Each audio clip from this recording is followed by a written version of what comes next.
Okay, it's me again. So, in my handy dandy Facebook group, what we're talking about today that piqued everybody's interest was festival fees, event fees, people putting stuff together fees, and they want trucks.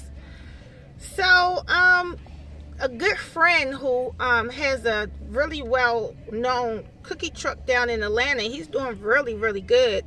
He said that the person in charge of the National Food Truck Association emailed him and was talking to him about, why we need to let the customers know that, food trucks are getting a reputation for being very expensive, and we need to inform the public that the reason why our food is so expensive at these events is because we are being charged so much to attend these events. So, everybody's been talking about food truck fees at events have just skyrocketed astronomically. So, with that being said, my point of view was I understand that, yes, food truck fees have went up astronomically when it comes to food truck events. So, I think there's a difference that when we say food truck fees, food trucks is, when it comes to events, is a fairly new thing, because normally you didn't go to festivals and see food trucks. Everybody had tents.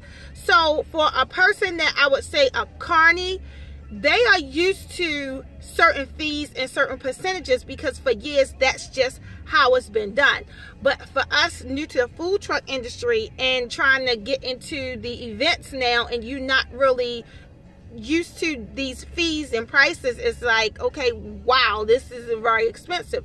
So it just depends. So my take on it is, this is why a business plan is so important, because when you do your business plan, you should know your market. Say like for me, for instance, when I did my business plan, I said my market was fairs, festivals, corporate events, and the lunch crowd. Okay, so with that being said, I needed to research what it would take and what it would cost me, if anything, to do events, fairs, and festivals. So I kind of knew going in for my area what fees and were going to be. So it wasn't a big shock when I say for the events, like that wasn't a big shock, because we're talking about big events. Now I'm not talking about events where everybody wants to put something together and say, oh, we having food trucks. Not that. I'm talking about established events that have been running for years. So like everything, costs have to go up. It costs them, it costs us. That's just what it is.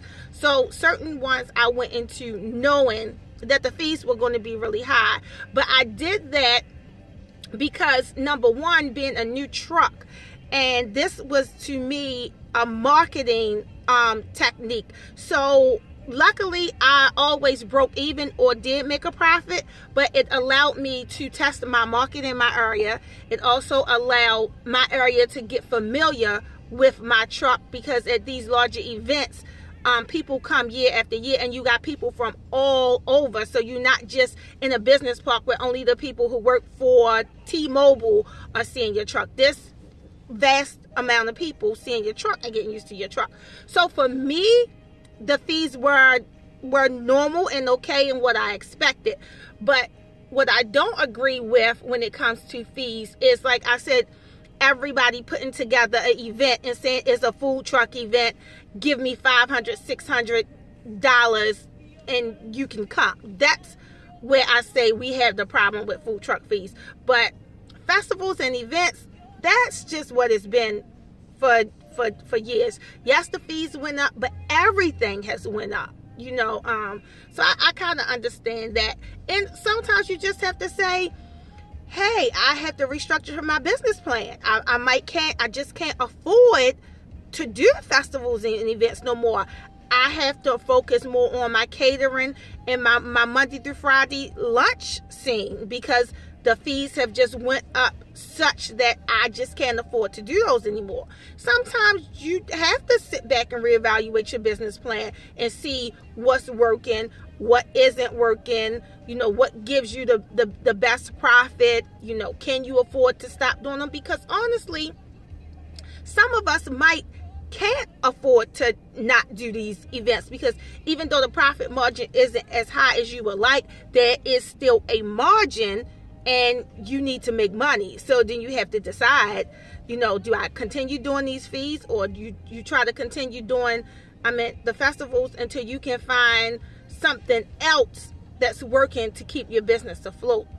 So, that's my take on it. Everybody runs their business differently and decide to do things for different reasons. Yes, I do agree the fees are high, but you have to evaluate what you need to make profit-wise and decide from there.